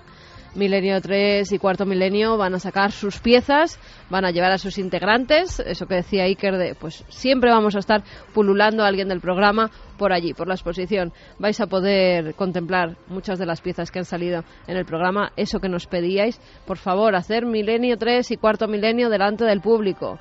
Pues lo vamos a hacer de esa forma. Esos 3 días vais a poder visitar esas estancias, vais a poder ver lo que nosotros vemos en plató, lo que el pequeño equipo que somos, pues cuando hacemos el programa tenemos la suerte de tener entre nuestras manos. Maravillosas. Por ejemplo, Javi, ¿tu pieza elegida? Pues mi pieza sería quizá esa momia de Cuenca que llevamos a plató, porque... va a estar, ¿eh? Bueno, pues me alegro, además. No lo hemos contado mucho, pero es cierto que los que acudimos a grabar ese reportaje, el cámara y yo, pudimos ver en vivo y en directo esa momia que estaba escondida y no contaremos dónde, y volver a verla en el plató pues fue un auténtico impacto, porque parecía que momia estaba con un mensaje, además, con una especie de código cifrado. Sí, estaba hecha al milímetro, con ese código, incluso con ese polvo que la momia auténtica tenía del paso de los años sin habérsele pasado el plumero. ¿Y tú, Carmen? Lo mío es que es un poco heavy. El niño compadrito, mira. El niño compadrito que te bendice o te mata. Exactamente. Me trae muchos recuerdos de Perú, de Cuzco y del reportaje que allí grabamos y del niño compadrito verdadero que tuvimos delante nuestra y del que nos hizo Juan Villa, que era idéntico. Cuando llegó al plató, es que era idéntico. Lo había hecho hasta con las piernas, que de verdad le filmamos nosotros. Y mira, es uno de los personajes que me gustan. Sí, a mí me gusta mucho el hombre de Göbekli Tepe, que le llamamos el hombre del cuello de pico. 12.000 años, el gigante de Balikligol, y nos pasó una cosa maravillosa. Y amigos, os cuento todo esto porque todas esas piezas, yo creo que entre 140, 150 van a estar. La exposición no es muy grande, pero sí tiene algo bueno, porque es una exposición, no es un museo. De momento es una exposición. Se puede recorrer relativamente rápidamente. Y, por supuesto, viernes, sábado y domingo, nuestra intención es por lo menos hacer una visita guiada. No sabemos las horas, veremos lo que dice la nave nodriza. Y también va a ser imposible, lo estoy pensando, contar todas las piezas. Yo estoy ahora escribiendo personalmente los textos de cada pieza y estaba con el niño compadrito y me acordaba de que el niño compadrito, mono o niño, nadie lo sabe, extraña historia, estuvo emperdado mucho tiempo en Cuzco, perseguido. Un obispo se atrevió a decir que era un mono venerado por el pueblo, y a los pocos días el obispo cogió el coche y se despeñó. Desde entonces, cientos de personas acuden a pedir favores a ese niño compadrito, y Juan Letona, cuando nos recibió allí, nos dijo, a la pregunta que yo le hice, ¿el niño compadrito es bueno? Dice, sí, el niño compadrito es siempre bueno. El aspecto de verdad es como un niño extraño o un mono pequeño vestido con extrañas galas. Nos miraba desde su cristal, envuelto en velas, túnicas, tarjetas de niños, pequeños juguetitos de gente que al parecer había sido salvada por el niño compadrito. Y Juan Letona me miró con sus ojos y me dijo, el niño compadrito cumple su ley. Te bendice, pero si le das mal, te mata. Bueno, no hay que jugar con el niño compadrito. Bueno, para que tengáis algún dato más, habrá una sección que es Museo de lo Insólito. Ahí estará, por ejemplo, otra impresionante, pero muy impresionante, ¿eh?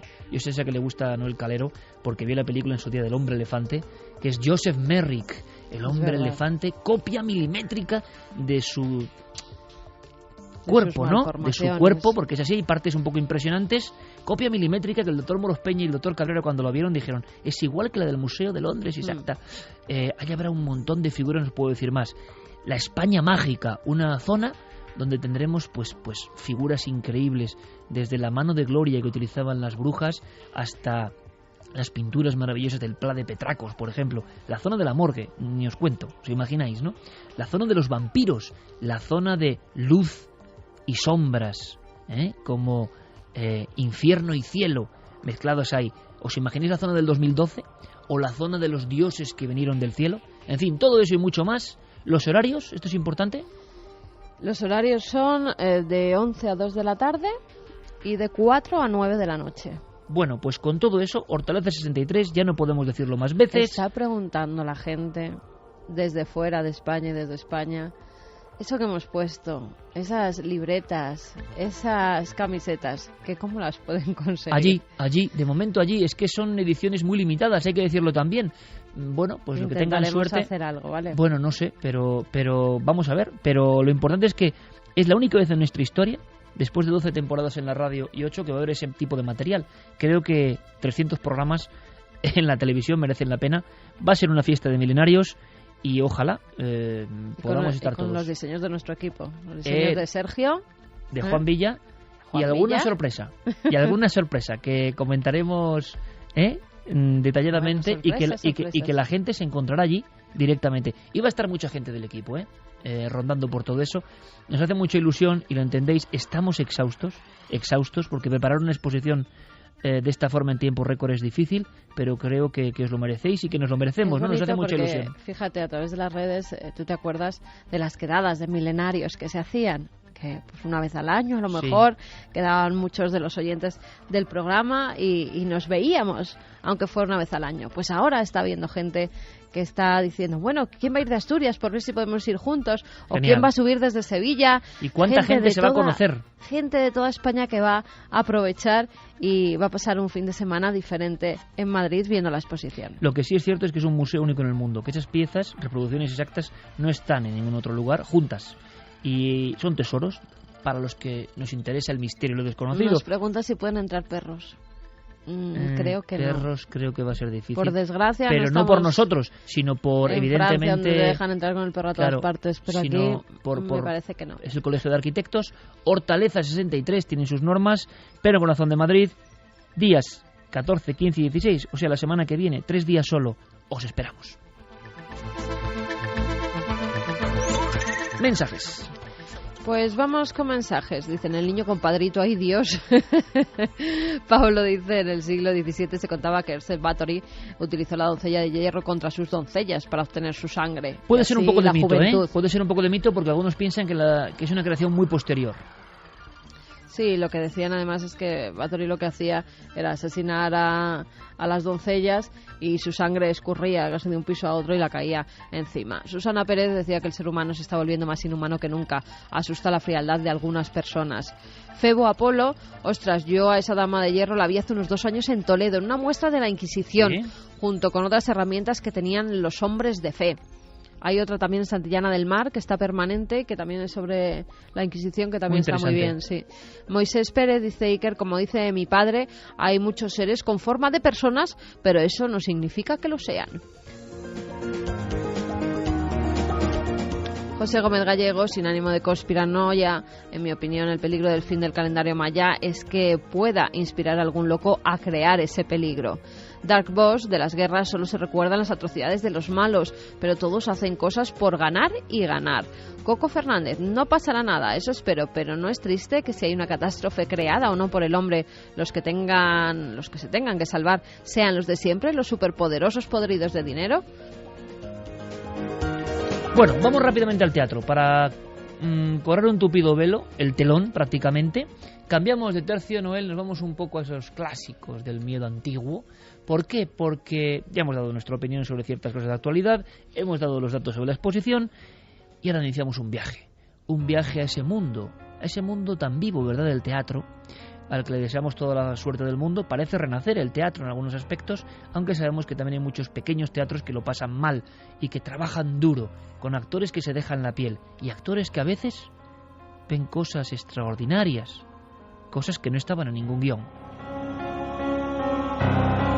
Rápidamente, Javier, esta investigación empieza conectando con el grupo EPTA. Sí, esta investigación empieza, aparecen una serie de casualidades. Para empezar, ese programa de Cuarto Milenio dedicado al teatro liceo despierta la curiosidad de algunas personas, de algunos trabajadores de teatros de España, que nos envían algunas informaciones y en ocasiones coincidentes entre sí, hablando de los mismos teatros de la capital de Madrid, algunos, como decía al principio, que nos pillan muy cerca. Teatros marcados, un poco donde a lo largo del tiempo los operarios, actores, trabajadores han vivido las mismas cosas. Sí, han vivido las mismas cosas y en ocasiones sin saberlas entre ellos. Y era cuando se abrían y contaban sus propias experiencias, cuando se daban cuenta de que no eran los únicos. En este caso, hablando con Paloma Navarrete en un viaje de tren del que llegábamos prácticamente hace unas horas, ella me decía que precisamente esta semana, antes de viajar con nosotros, ellos, el grupo EPTA, había estado trabajando también en el interior de un importante teatro de la capital de Madrid, del centro, y habían obtenido resultados muy sorprendentes.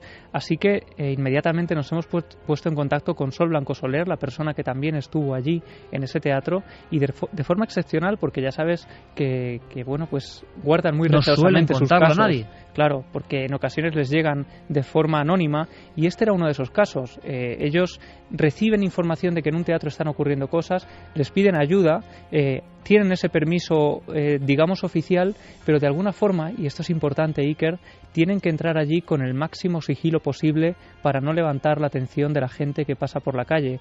Así que en completa oscuridad ellos van recorriendo el teatro y haciendo una investigación que tendría resultados sorprendentes.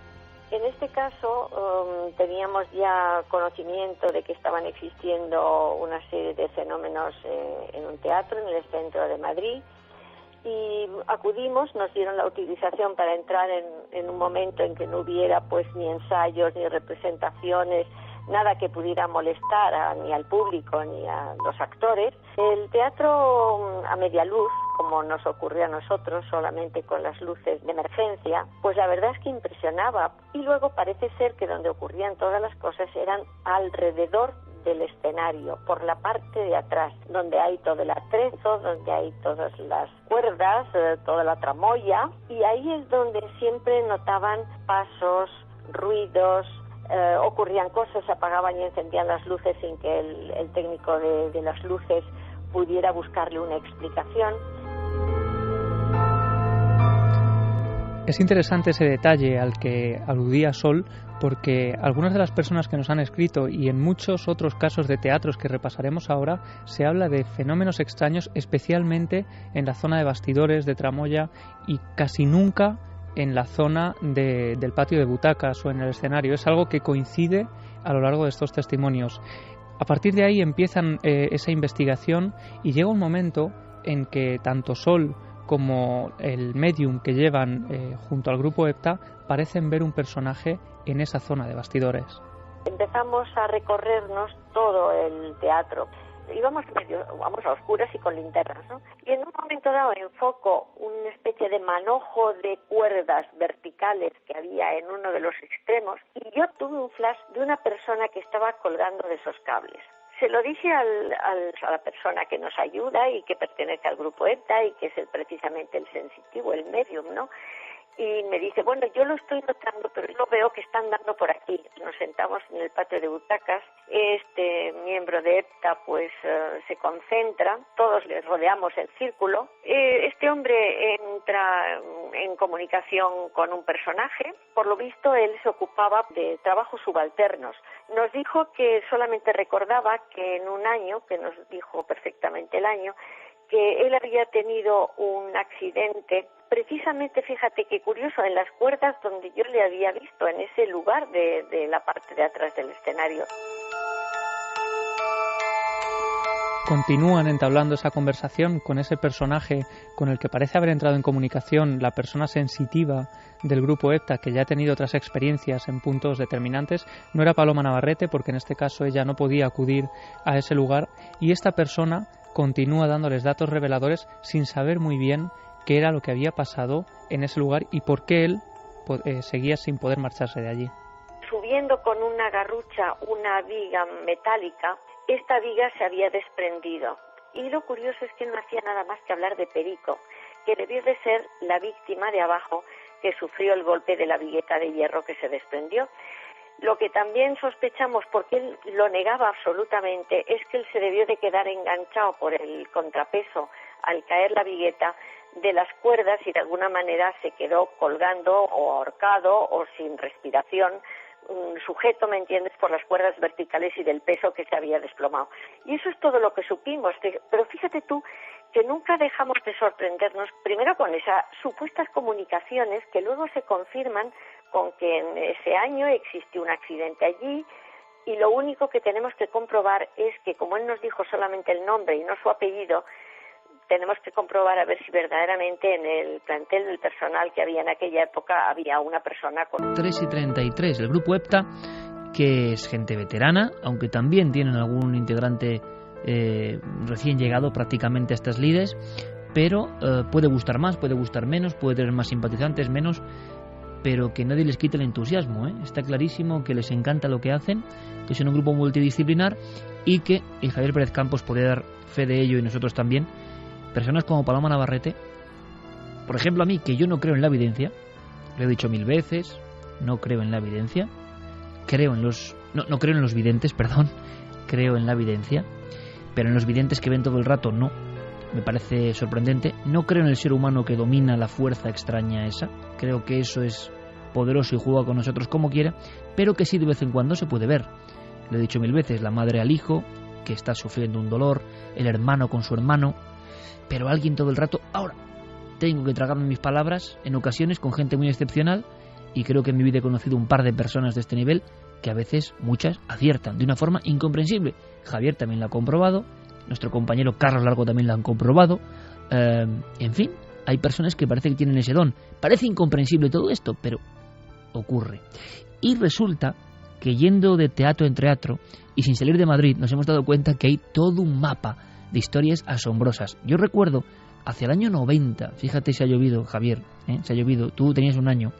Cuando tú tenías un año, a mí me llegaba el caso de Joaquín, bueno, le llegaba un compañero realmente, de alguien que en el Teatro Calderón, se puede decir, en este caso, porque es un caso ya antiguo, escuchaban, estaban preocupados, era una época un poco decrépita de la zona y del propio teatro, por lo que parece, y escuchaban, y fue una cosa intramuros un poco, como una armadura que andaba, pum, y se paraba en cierto momento, como un caballero que andaba y de repente se paraba. Bueno, ahí se quedó. Sí, más o menos de esta forma, Noel, más o menos de esta forma.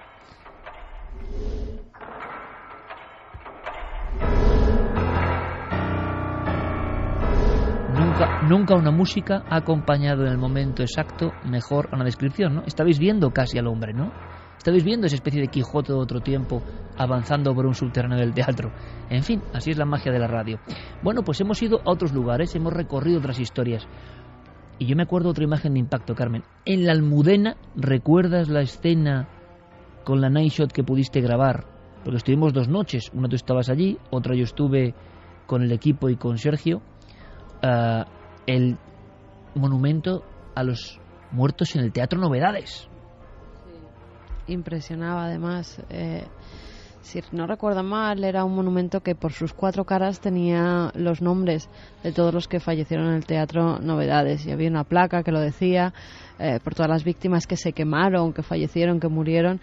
Impresionaba mucho porque se alzaba dentro de la zona ya que se quedaba un poco antigua, de las lápidas, que algunas de ellas pues estaban ya rotas, eran muchas chiquititas, la mayoría de ellas en el suelo estaban casi imperceptibles, algunas llenas de matojos, y entre ellas se alzaba esta que era realmente espectacular, por alta, por grande, en conmemoración a esa gente que allí perdió la vida. Y sí que impresionaba. Cuando yo llegué a ese lugar, además recuerdo que iba con la linterna y iba viendo otra cosa. Había visto al final una especie de llamarada. Eran unas velas que había en una de las tumbas y yo iba directa hacia esas velas. No había visto el monumento a los fallecidos en el Teatro Novedades.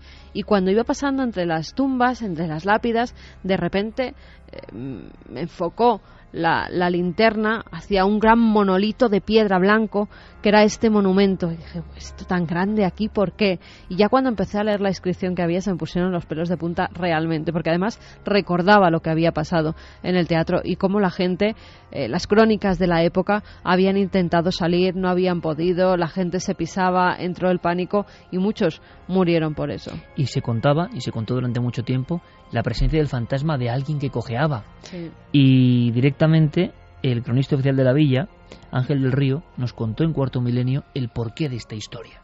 Surge también después una especie de leyenda que se llama el Cojo del Novedades.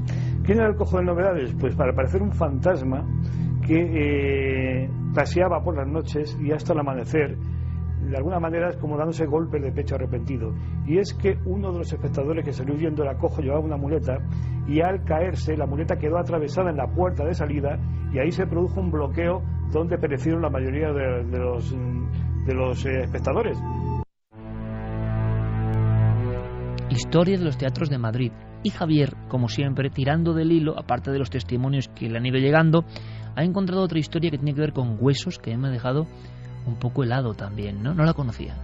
Es una historia un poco extraña también y que de alguna forma tiene ese personaje prototipo, ¿no? que ha vivido y que ha estado relacionado directamente con el teatro y que se aparece con nombres y apellidos.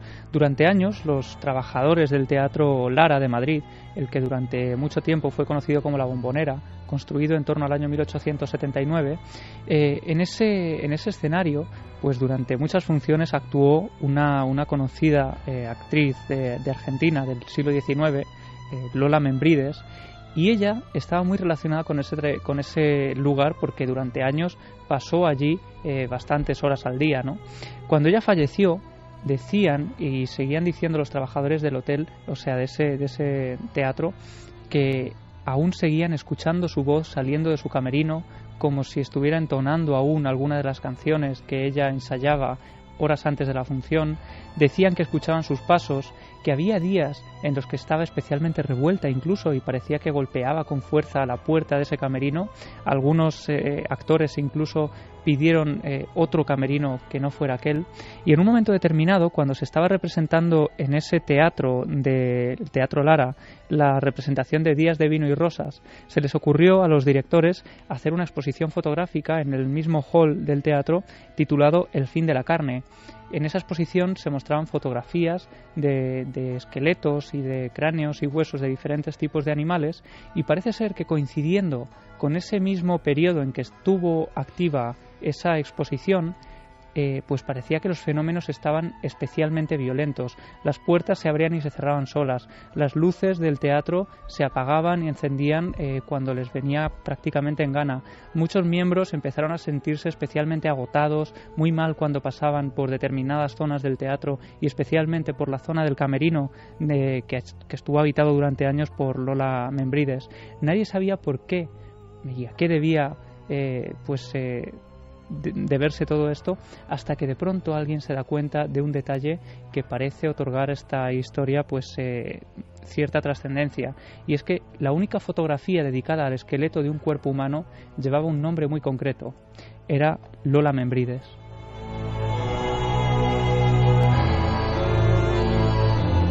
Es una historia un poco trágica, porque yo, ahora que estaba haciendo todos los textos en las noches, quizá por eso he andado con fiebre, porque tener que catalogar el extraño museo, 150, 160 piezas de la exposición, me ha hecho recordar muchas cosas.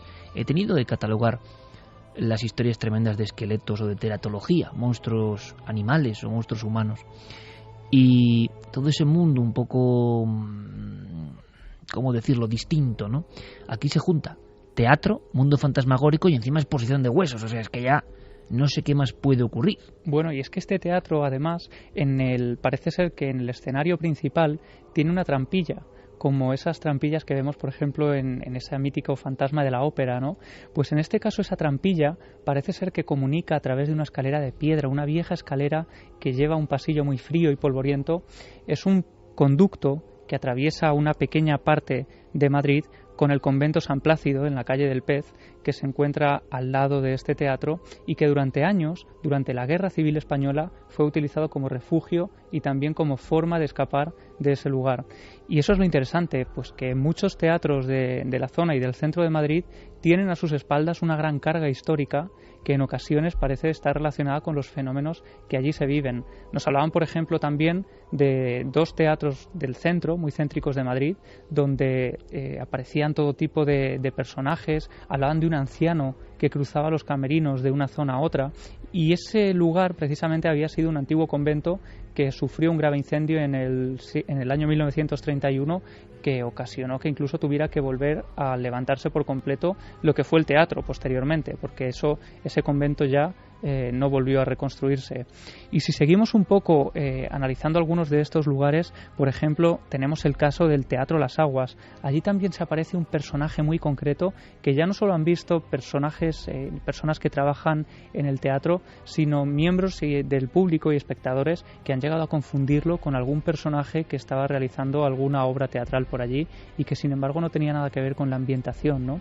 Hablan de un hombre muy alto, vestido de negro, con un sombrero bastante grande y con una capa negra de época, que va recorriendo también esos corredores de este teatro.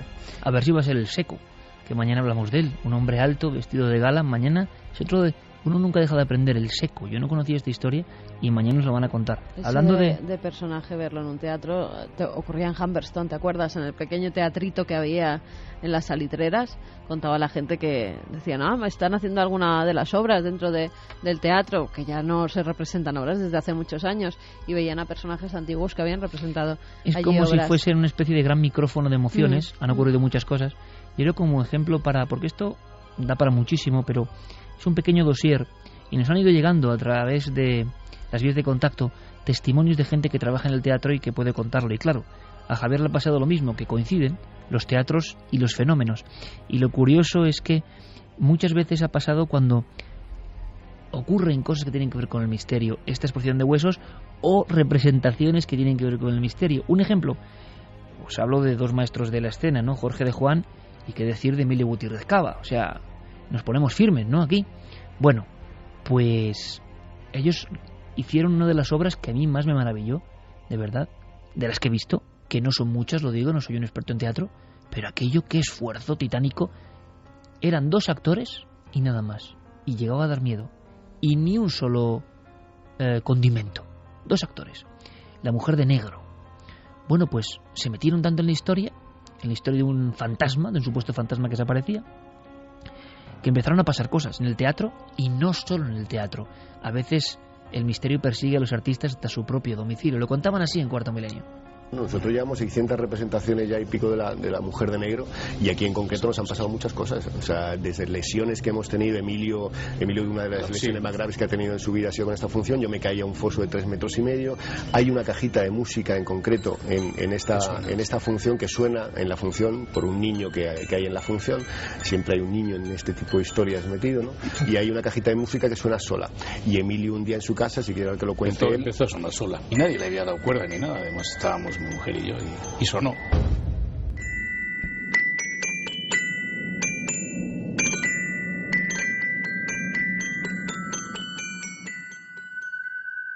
Hablaban además estos 2 maestros de malfario, ¿no? O de un lugar donde parece que se concentran especialmente este tipo de accidentes. Y ese también es otro detalle bastante curioso que se repite en otros lugares. Parece que nos hablan de fenómenos paranormales en unos teatros muy concretos, pero donde la cosa se queda ahí. Y esto es de mala suerte, ¿no? Claro, coinciden este tipo de hechos de concentración de accidentes, como si tuvieran efectivamente un malfario especial. Bueno, mira, tocamos madera, ¿eh? Para todo el equipo y para los oyentes. Vamos rápidamente con el Créalo o no, que además este episodio esta semana ha batido récords. ¿Por qué? Lo vamos a ver rápidamente. Ya llega Diego Marañón. 3:47. Primero con el dato. Carmen. ¿Qué opinas de la historia de esta semana? Teletransportación en China. Un cruce, un coche que pasaba, una moto, parecía que se iba a dar un golpe, que se iba a estampar contra la moto, pero de repente, como un ángel venido de la nada en un flashazo, lo coge, lo salva y luego lo vuelve a poner. Pues que es falso. El 86,2% opina la gente que es falso y verdadero un 13,8% nada más. Récord del mundo, plusmarquista mundial, en este caso de historia falsa. Diego Marañón, buenas noches. Hola, compañero de virus, ¿qué tal? También estás azotado por ese misterio, que son misteriosos de verdad, ¿eh? Eso que estáis alejados uno de otro, sí, ¿eh? Que pero, es que oye, poco tremendos. A poco vamos cayendo todos. En fin, caemos. Que te sea leve, compañero. Igualmente. Vamos a ver, ¿tiene sentido? Tiene sentido relativamente. Te puedo adelantar, Iker, que hemos cabreado bastante a la gente. No lo puedo entender. Esta semana nos acusan de difundir noticias falsas, pero quiero recordar que estamos en Créalo, ¿no? En esta parte del programa tiene que haber noticias falsas necesariamente, claro, lógicamente. Pero no, hay gente que más papista que el Papa. Efectivamente. Bueno, pues efectivamente se trataba por esta vez, la gente tiene toda la razón, se trata de una historia falsa. Una vez más recurrimos al marketing viral, en este caso de un videojuego que se llama Dragon Totem Girl, la chica del tótem del dragón. Y bueno, el supuesto ángel salvador de esta persona que se acercaba tan peligrosamente a ese cruce, es la protagonista de este videojuego, una especie de heroína que anda por ahí pues salvando a la gente de numerosos peligros. En la página web del videojuego tenemos varios vídeos, Iker. Uno de ellos es este, pero curiosamente en la versión que ha llegado a YouTube y que se ha extendido mayoritariamente hasta el punto de ser una de las noticias que hace unas semanas más nos enviaban al correo del programa, se le ha retirado el logo al final del videojuego para, digamos, aumentar un poco la credibilidad de esa falsa filmación, con lo cual, pues muy bien respondido por parte de nuestros oyentes, así que pues la enhorabuena esta semana. Oye, pero es un síntoma de que la gente sigue tu sección. Si te han frito o nos han frito a comentarios de falsarios, pero bueno, pues quiere decir, amigo, es el peso de la fama, compañero. Yo recuerdo una vez más que estamos en Créalo sí, o no. Da igual, es como cuando yo digo, sí que hemos estado en la luna, y bajas y la primera persona que te cruzas, claro, yo opino como usted, que nunca hemos estado en la luna. Bueno, pues entonces, ¿qué vas a hacer? O sea, es que cada uno entiende lo que quiere entender muchas veces, ¿no? De todas formas, mil gracias por esa participación. Claro, esta semana. Eso es lo importante. Más enfadados o menos, quizá esta semana esté menos enfadados. A mí me cuentan un Créalo o no, que luego te lo digo al final. Vale. Un cadáver bajo la cama es una de las historias clásicas del terror, ¿no? De leyenda urbana, ¿no? Tocar la mano y que esté el cadáver, ¿no? Sí, efectivamente. Yo no sé si a ti te ha pasado alguna vez. A ti que me gusta sacarte cosas porque como siempre te preguntan cuál es tu libro favorito, qué cosas te dan miedo, yo me voy a preguntas más raras. Sí, sí. Por ejemplo, ¿tú alguna vez has notado algo raro en una habitación de hotel donde te has quedado? Sí. ¿Y olor extraño? No. Un extraño olor, como aquella extraña piel de Chicho. De Chicho el Serrador. Una extraña piel. Un extraño olor quizá a calaverina, algo parecido a esto. No, eso no hemos llegado. No me digas que eso ha pasado. No, yo no te lo voy a decir. Si acaso te lo diré dentro de 7 días. Yo de momento te lo planteo. Bueno, pues esa es la historia. Cuenta la leyenda, el rumor, la historia, que se trata de una pareja que se registra en un hotel y que tiene que soportar pues este extraño olor toda la noche. Al principio es un olor un poquito molesto, pero bueno, ellos están pasando, digamos, su luna de miel y al cabo de los días ese olor va aumentando de intensidad hasta el punto de que pues ya al tercer o cuarto día se hace absolutamente... Al tiempo que el líbido baja de intensidad también, imagino, porque claro... Efectivamente, creo que la situación es un poco dramática también para el asunto, con lo cual al cabo de los días el olor va aumentando de intensidad. Hay que ver a ese novio ahí. Hay que ver al novio. Total que llaman lógicamente a la recepción del hotel, sube un botones, el botones se da cuenta de que efectivamente ahí algo pasa. Empiezan a investigar, se plantean diferentes hipótesis, como que a lo mejor un huésped anterior borracho pues ha hecho sabe Dios qué cosas. Se descarta y Iker en el interior del colchón, porque se dan cuenta que el olor sale de la cama precisamente. ¿En el interior del colchón? En el interior del colchón se dan cuenta de que está a modo de sándwich un cuerpo humano, básicamente. Un cuerpo humano que se está descomponiendo a pasos agigantados, porque claro, dentro de un colchón pues la temperatura es importante. No me lo puedo creer. Joder, bueno, pero ¿no notaban que había algo duro, no? Bueno, pero es que habían retirado el relleno y ahora el relleno era pues el cadáver, básicamente. Por eso, pero dormir encima de un cadáver me imagino que no será dormir como encima los pelos de punta. De un colchón que estará durillo, que no... Y esto supuestamente, claro, créalo o no, ¿no? Créalo se cuenta. Sí, yo no sé si a lo mejor tenemos algún oyente que nos está escuchando ahora mismo desde la cama de algún hotel. Y está viendo el colchón ahora. Bueno, siendo puente, pues les puedes hacer mucha gracia. Es bastante probable. Yo les diría que palpen un poco, a ver si... Yo creo que el éxito de la sección de Diego, de verdad, aparte de la elección de los temas y de cómo lo cuenta, que es evidente, con virus o sin virus, es que van, como todas las leyendas urbanas o realidades increíbles, es que todas tocan la fibra más sensible de nuestros temores más cotidianos, ¿no? Sí, yo no sé si es peor esto, encontrarte un cadáver dentro del colchón, o saber que debajo puede haber el habitante incierto, aquel que hablábamos hace unas semanas, porque en aquella vez ya vimos que era verdad. ¿Esto será verdad? ¿Será mentira? Es que los hoteles nos han dado juego en esta sección. Son lugares, claro, un poco impersonales donde puede pasar de todo, ¿no? Claro, también hace 3 semanas o así contábamos esa historia de la mujer que desapareció también en una habitación del hotel. Es que yo no sé qué tienen esas habitaciones, que desde luego puede pasar cualquier cosa, y eso es lo que planteamos. No sabes quién ha dormido antes, qué ha pasado allí. Claro. Muchas historias. Ahora te digo una cosa, esta es de las más bizarras, Luna de miel, el borracho posible sospechoso, el cadáver dentro del colchón, no debajo de la cama, dentro del colchón. En fin, Diego, me han contado un último créalo que es brutal. Cuéntame. Que Diego Marañón se va a aparecer en la exposición.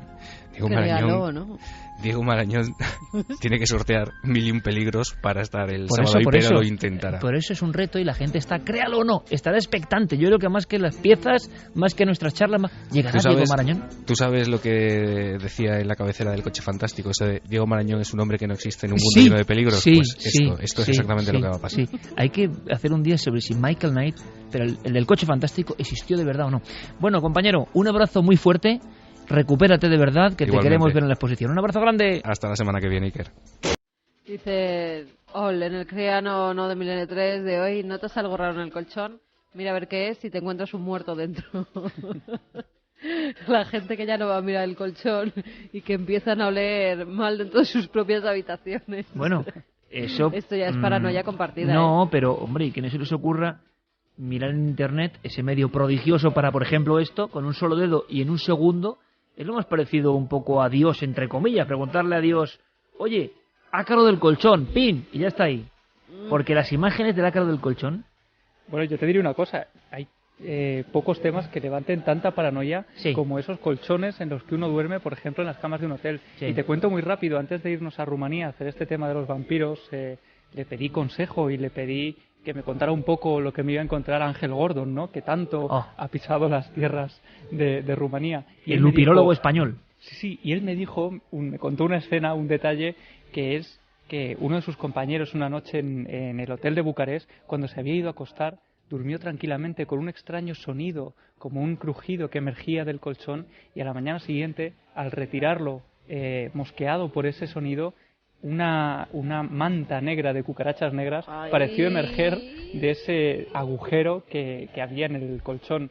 Puedes imaginarte que las noches que pasé en Bucarest, todos los días, retiraba un poco el colchón para ver que todo estaba en orden. Miedos colectivos en hoteles. Yo puedo contar muchos, sobre todo de la época de enigmas de viajar solo en el coche, cámara en el ristre. Ha habido algunos que he dicho, bueno, aquí se acabó, porque aquí va a pasar algo, esta es la habitación del horror. Pero bueno, también uno aprende de esas cosas, ¿no? O sea, que un día lo contamos. Uy, dormir encima de la cama del asco que te da dormir dentro de las sábanas de hoteles. Eso es muchos. De mala muerte. Eso es muchos. Bueno, yo he visto hasta ducharse en un hotel con bolsas de un supermercado del asco que daba de cómo estaba la ducha. O sea que señor. Aquí hemos pasado por todo tipo de peligros, créalo o no.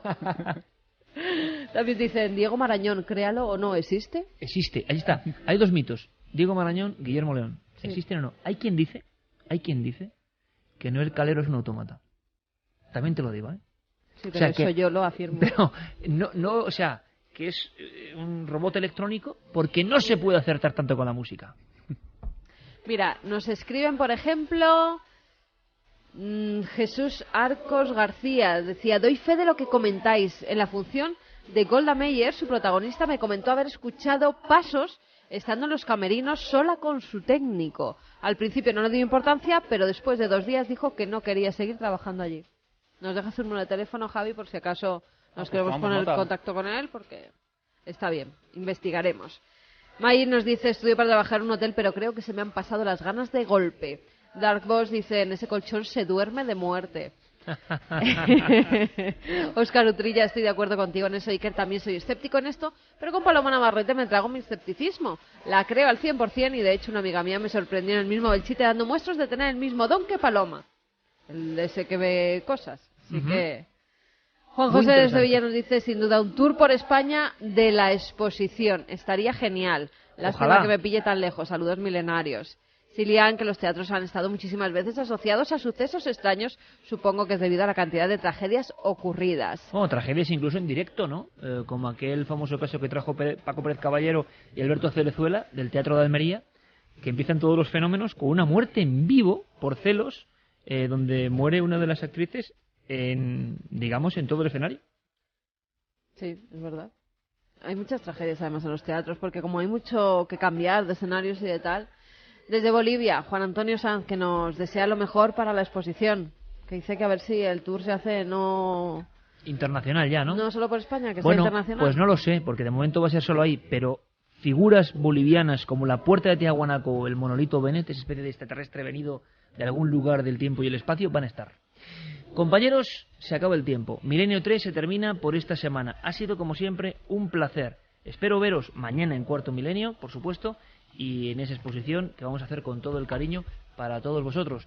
Lo decíamos, los que aún tenéis un poco alma de niños, no habéis perdido la capacidad de soñar y queréis encontraros y casi palpar tantas y tantas creaciones artesanales. Eso es importante. Ahí no hay nada de alguna forma industrial. Todo es artesanal y por eso ya yo creo que merece mucho la pena. Noel Calero, compañero, muchísimas gracias. A Fermín Agustín mandamos un abrazo. Parece esta la semana de los virus porque se ha tenido que ir rápidamente porque estaba el pobre hecho polvo. Le deseamos lo mejor. Javi, hasta mañana. Nos vemos mañana.